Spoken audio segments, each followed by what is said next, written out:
শুভ সকাল। আজ 12ই অগ্রহায়ণ 1431, ইংরাজির 28শে November 2024। Romantic যুগের অগ্রদূত বলা হয় উইলিয়াম ব্লেককে। তিনি ছিলেন ইংরেজ কবি, চিত্রশিল্পী এবং মুদ্রাকর।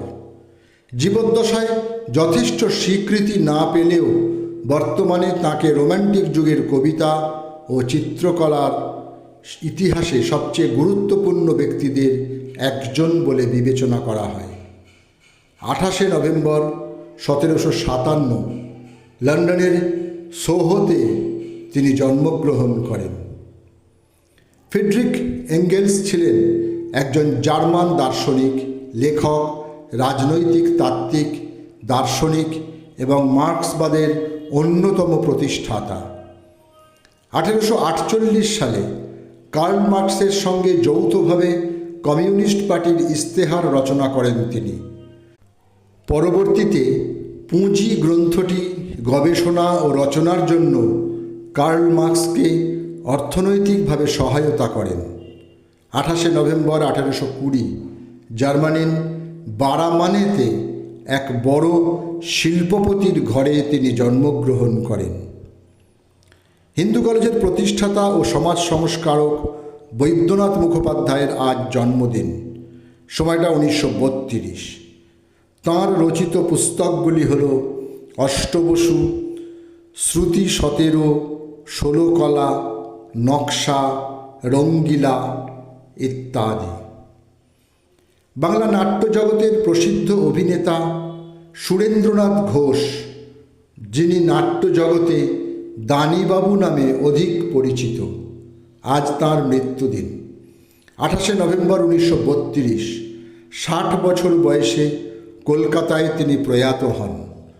1918 বন্যার্তদের সাহায্যার্থে দেশবন্ধু চিত্তরঞ্জন দাশের ইচ্ছায় তাঁর দুর্গেশ নন্দিনী অভিনীত হয়।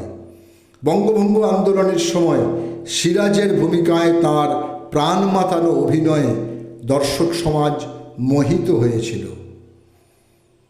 28শে নভেম্বর 1962 69 বছর বয়সে কলকাতায় পরলোক গমন করেন কণ্ঠশিল্পী কৃষ্ণচন্দ্র দে।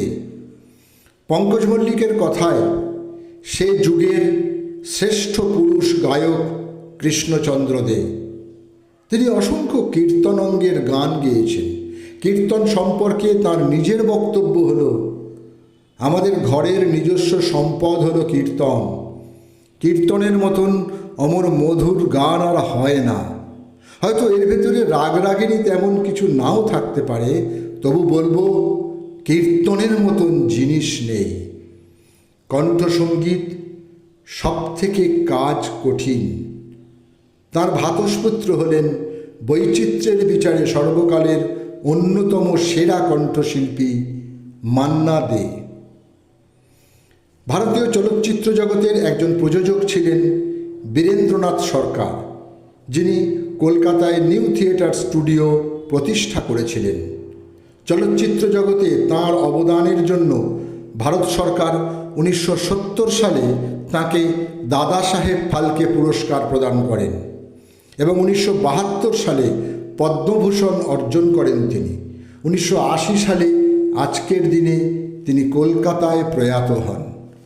সকলকেই আমার আনত প্রণাম।